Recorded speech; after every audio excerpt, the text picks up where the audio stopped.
জি, আসসালামু আলাইকুম। যে আপনারা সকলেই জানেন যে গত ২১/১২/২০২৫ তারিখ বিকাল অনুমান ৪ ঘটিকার সময় এই বন্দর থানাধীন দড়ি-সোনাকান্দা গ্রামে বাদীর মানে এই মামলার যে অভিযোগকারী ছিলেন, এই ভিকটিমের মা, সে একটা বাসায় ভাড়াটিয়া হিসেবে থাকে। ওইখান থেকে তার এই মেয়ে ভিকটিম খেলাধুলার জন্য রাস্তায় বের হয়। রাস্তায় বের হওয়ার পরে তারপর থেকে তাকে আর খুঁজে পাওয়া যাচ্ছিল না। অনেক জায়গায় মাইকিং-টাইকিং করছে। যদিও পুলিশের কাছে তখন পর্যন্ত ইনফর্মটা আসে নাই, তারা কেউ করেও নাই, আমরাও পাই নাই। বাট তারা নিজেদের মতো করে এই ছোট মেয়েটাকে, বাচ্চা মেয়েটাকে খুঁজতেছিল। মেয়েটা ৫ম শ্রেণীর পড়ুয়া মেয়ে। তো এক পর্যায়ে ভোরে যখন ওই নামাজরত মুসল্লিরা নামাজ শেষে যখন মসজিদ থেকে বের হয়ে বাসার দিকে যাচ্ছিলেন, তখন এক মুসল্লির বাসায় যাওয়ার পথে এই তার গেটের ভিতরেই এই মেয়েটার মৃতদেহ পায়। পরে লোকজন আসে, মেয়েটার মা, পাশেই বাসা, মা আসে শনাক্ত করছে যে তার মেয়ে। তো তাৎক্ষণিক আমরা এই সংবাদ আসে, আমাদের সংবাদ আসার পরে আমাদের অফিসার ফোর্স, আমাদের সিনিয়র অফিসাররাও ঘটনাস্থলে যান, যে যথাযথ আইনগত প্রক্রিয়ায় মৃতদেহের সুরতাল এবং অটোপসির জন্য হাসপাতাল মর্গে প্রেরণ করে।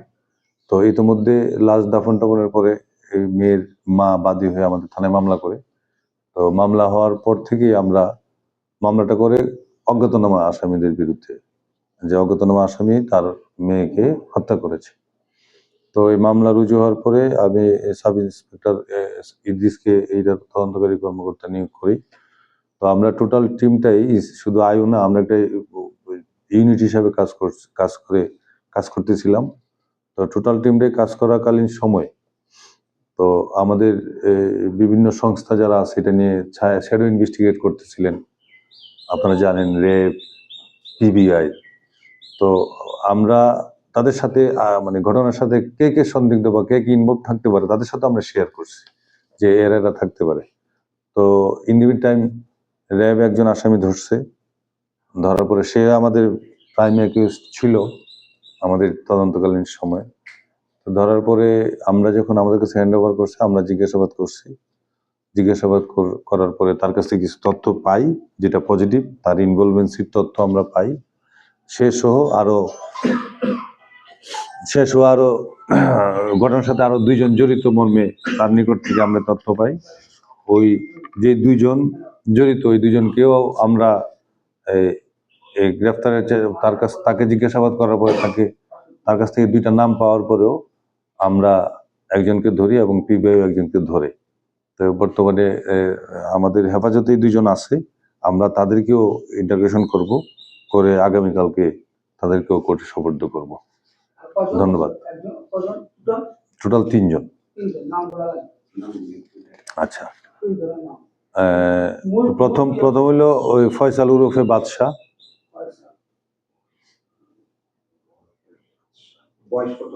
বয়স 29। আর ওই 2টার নাম পিতার নাম হলো মানিক চান।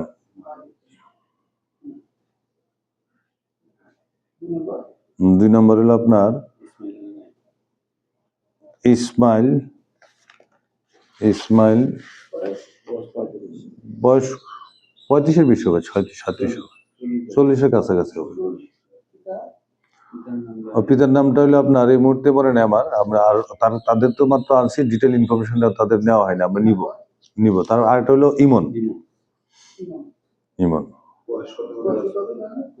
ওই রকমই 25-30-এর মতো নিয়ত না, পাওয়া যাবে। আমরা তো মাত্র তাদেরকে গ্রিপে আনছি, এখনো তাদেরকে। হ্যাঁ,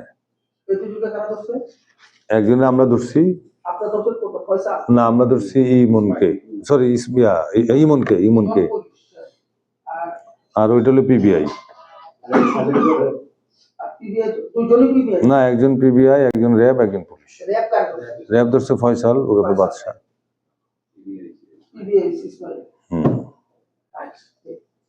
এই আর কি। তো আমরা মামলাটা মোটামুটি আসামি ধরছি। মামলাটা ডিটেক্টের একটা সুন্দর একটা পর্যায়ে আছে। তো বাদ বাকি আরো পরে আপনাদেরকে আর আমাদেরকে আরেকটু সময় দেন, আরো পরে আপনাদেরকে ডিটেল আরো জানাতে পারবো। ধন্যবাদ। এই যে তিনজন অ্যারেস্ট আছে, হুম প্রথম থেকেই একটা আওয়াজ ছিল যে মাদক সেবী বা মাদক ব্যবসায়ীদের দ্বারা এরকম একটা ঘটনা ঘটেছে। যে তিনজনকে অ্যারেস্ট করা হয়েছে এরা আসলে মাদক সেবী বা মাদক ব্যবসায়ী এই ধরনের কোনো ইনভলভমেন্ট আছে? না, আমরা যে ফয়সালের বিরুদ্ধে তো মাদকের মামলায় আছে অনেকগুলা।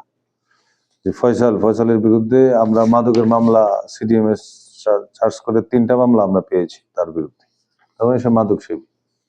তো ওদের বিষয়ে আমরা মাত্র তো আসামি আমরা গ্রিপে আনছি, তাদের এর মধ্যে আপনারা আসছেন, আমরা ওদেরকে ইন্টারভিউশন করে আরো ডিটেল ইনফরমেশনটা পাবো। এই তিনজনের মধ্যে কি কোনো 164 আছে কিনা? না, এখনো তো ওইভাবে নাই, এখন হবে হয়তো, আমরা দেখি না, আমরা তো একজনকে সাবমিট করছি কোর্টে, দেখা যাক। ওই যে প্রাথমিক জিজ্ঞাসাবাদ বললাম যে একজনের প্রথম দোষী ধরার পরে এই দুজনের নাম আসছে, যে দুজনকে আমরা পরে ধরলাম, আবার পিবিআই ধরলো, তাকে ইন্টারভিউ করলো। এখন আপাতত তো তাই বলতেছে, এটা আরো ডিটেল ইনফরমেশন নিয়ে একটা কনক্লুশনে আসবো, হয়তো তখন জানবেন।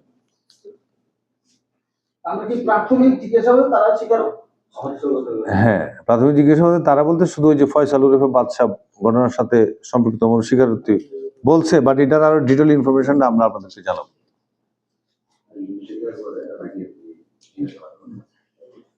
ধন্যবাদ।